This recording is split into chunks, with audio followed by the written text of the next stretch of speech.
Assalamualaikum warahmatullahi wabarakatuh. Selamat pagi teman-teman hari ini. Kaifa haluku? Apa kabar teman-teman hari ini? How are you today? Semoga teman-teman hari ini dalam keadaan sehat walafiat, selalu dalam lindungan Allah Subhanahu wa taala. Puji syukur kehadirat Allah Subhanahu wa taala karena atas limpahan rahmatnya, karunia-Nya dan rizkinya, Ustadz Adi bisa menyapa teman-teman melalui video pembelajaran ini. Di pagi hari ini, Ustadz Adi spesial akan memberikan pembelajaran IPA, ilmu pengetahuan alam. Dan di pagi hari ini, kita akan belajar IPA tentang apa teman-teman? Tentang sistem reproduksi pada tumbuhan. Sistem reproduksi pada tumbuhan itu terbagi menjadi dua. Apa saja teman-teman? Ada sistem reproduksi generatif, lalu ada sistem reproduksi vegetatif. Di sistem reproduksi vegetatif itu ada dua macam, yaitu ada sistem reproduksi vegetatif alami dan sistem reproduksi vegetatif buatan. Nah, tetapi di video kali ini Ustadz hanya akan fokus pada satu materi, yaitu sistem reproduksi tumbuhan vegetatif alami. Nah, yuk teman-teman simak video pembelajaran dari Ustadz Adi. Tujuan pembelajaran kali ini yaitu mengetahui cara perkembangbiakan tumbuhan. Hal ini sesuai dengan firman Allah Subhanahu wa taala dalam Quran surat Asy-Syura ayat 11. Bismillahirrahmanirrahim. Fatirus samawati wal ard ja'ala lakum min anfusikum azwajaw wa minal an'ami azwaja yatra'ukum fi. Laisa kamislihi sayun wa huwas samiun basyir. Yang artinya, Allah pencipta langit dan bumi. Dia menjadikan bagi kamu pasangan-pasangan dari jenis kamu sendiri, dan dari jenis hewan ternak pasangan-pasangan juga. Dijadikannya kamu berkembang biak dengan jalan itu. Tidak ada sesuatu pun yang serupa dengan Dia, dan Dia yang maha mendengar dan maha melihat. Lalu pada ayat tersebut Allah mengisyaratkan bahwa makhluk hidup diciptakan berpasang-pasangan sehingga dapat melakukan perkembangbiakan. Tujuan perkembangbiakan adalah untuk memperoleh keturunan agar tidak punah, melestarikan jenisnya, serta dapat mewariskan sifat-sifat yang baik dalam rangka penghambaan diri kepada Allah Subhanahu wa taala. Masya Allah, terdapat tanda-tanda kebesaran Allah bagi kaum yang berpikir. Perkembangbiakan vegetatif itu ada dua macam. Apa saja? Perkembangbiakan vegetatif secara alami dan perkembangbiakan vegetatif secara buatan. Nah, di video kali ini Ustadz akan memberikan pembelajaran mengenai pembelajaran perkembangbiakan vegetatif secara alami. Perkembangbiakan vegetatif secara alami apa saja, teman-teman? Coba. Ya, perkembangbiakan vegetatif secara alami itu ada apa saja? Satu, membelah diri. Lalu yang kedua ada spora. Yang ketiga ada tunas. Lalu yang keempat ada tunas adventif. Yang kelima ada apa? Yang kelima ada stolon atau garagi. Lalu yang keenam ada akar tinggal atau akar rimpang atau rizoma. Lalu yang berikutnya itu ada umbi akar. Lalu yang berikutnya itu ada apa? Ada umbi lapis dan umbi batang. Nah, hari ini Ustadz akan menjelaskan satu persatu dari perkembangbiakan vegetatif secara alami. Perkembangbiakan vegetatif secara alami ada membelah diri. Membelah diri itu apa Ustadz? Membelah diri itu adalah dengan cara tumbuhan bersel satu memisahkan diri atau membelah diri secara langsung dengan sel anakan itu akan memisahkan diri dari sel induknya dan menghasilkan keturunan. Contohnya apa? Ada volvox, ada ganggang hijau, dan ada euglena. Itu termasuk contoh dari tumbuhan bersel satu. Ya, yang berikutnya adalah spora. Perkembangbiakan spora itu seperti apa? Perkembangbiakan spora itu terletak pada kotak spora atau sporamium, di mana sporamium apabila pecah atau sudah masak mengalami pecah, lalu spora itu akan jatuh ke tanah yang cocok. Lalu spora tersebut akan tumbuh dan berkembang menjadi tumbuhan baru sehingga siap menghasilkan keturunan. Contoh dari perkembangbiakan secara spora itu ada apa? Ada pakis, suplir, lalu ada lumut. Itu contoh dari tumbuhan vegetatif alami yang berkembang biak secara spora.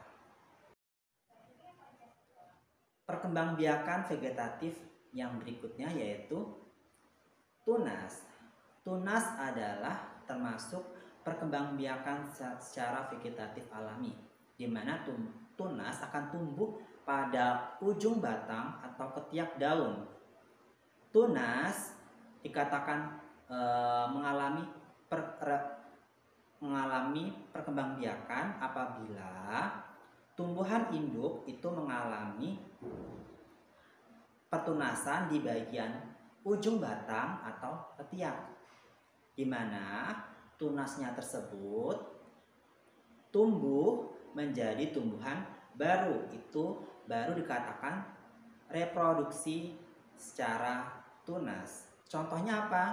Contohnya ada tebu, ada bambu, ada pisang, dan ada palem.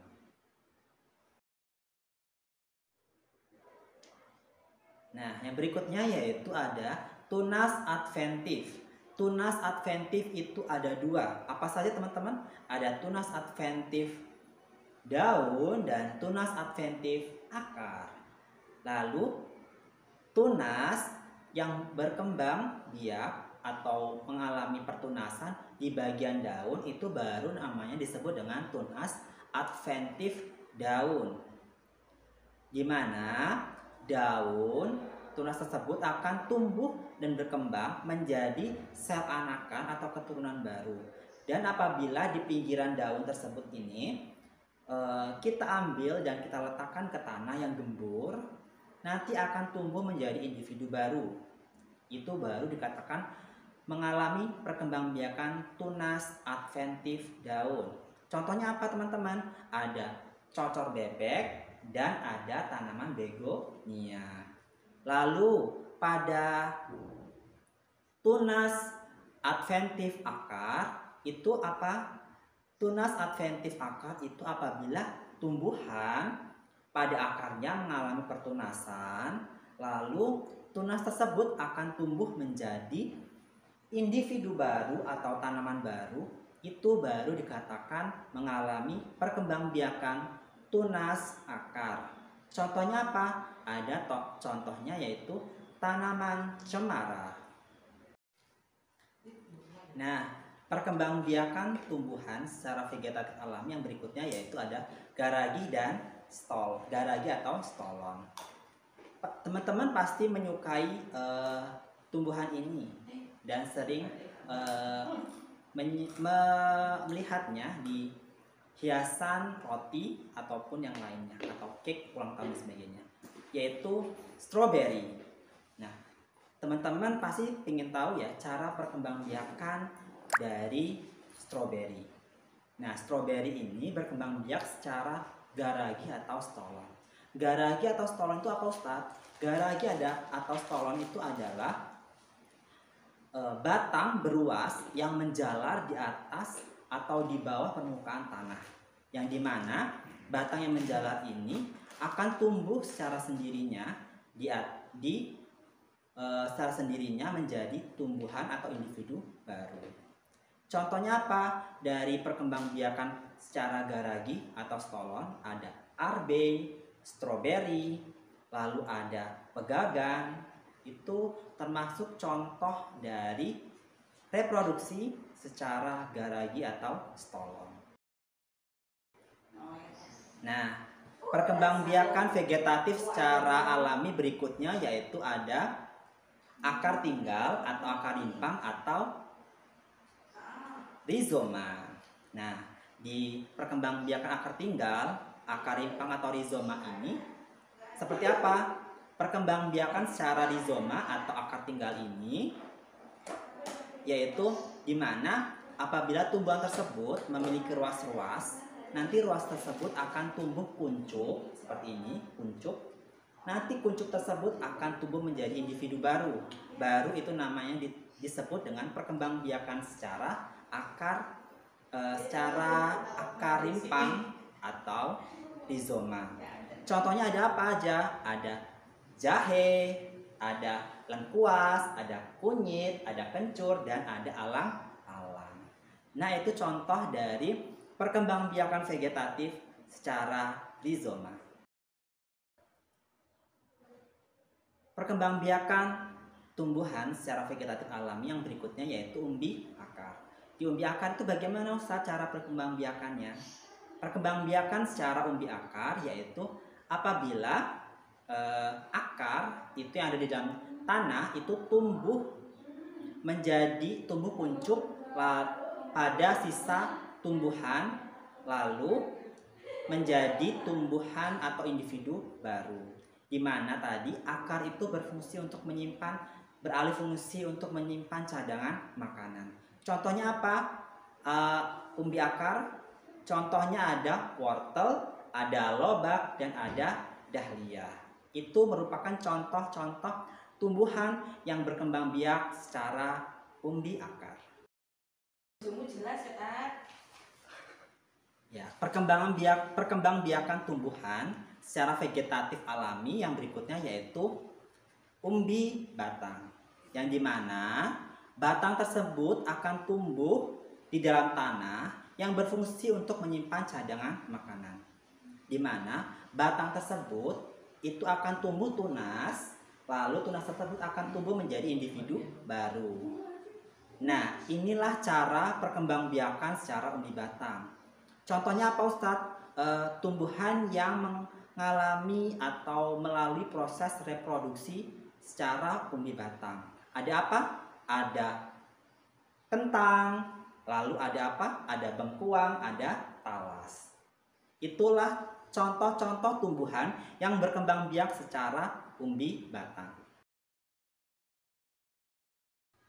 Ya, yang berikutnya itu adalah dan yang terakhir itu adalah perkembangbiakan tumbuhan secara umbi lapis. Bagaimana cara perkembangbiakan secara umbi lapis? Yaitu pelepah daun pada tumbuhan atau pelepah daun pada tumbuhan yang mengalami pencadangan makanan dan berlapis-lapis. Itu umbi lapis. Lalu pada pangkalnya terdapat batang yang bentuk cakram. Lalu di ketiak daunnya itu terdapat tunas yang akan menjadi atau bakal anakan yang disebut dengan siung. Makanya contoh dari tanaman yang mengalami reproduksi secara umbi lapis itu ada apa? Ada bawang merah, bawang putih, bawang bombay, bunga tulip. Makanya itu ada kata siung gitu. Itu termasuk perkembangbiakan, itu contoh anakan dari perkembangbiakan secara umbi lapis. Itulah contoh-contoh dari tanaman yang mengalami perkembangbiakan secara umbi lapis.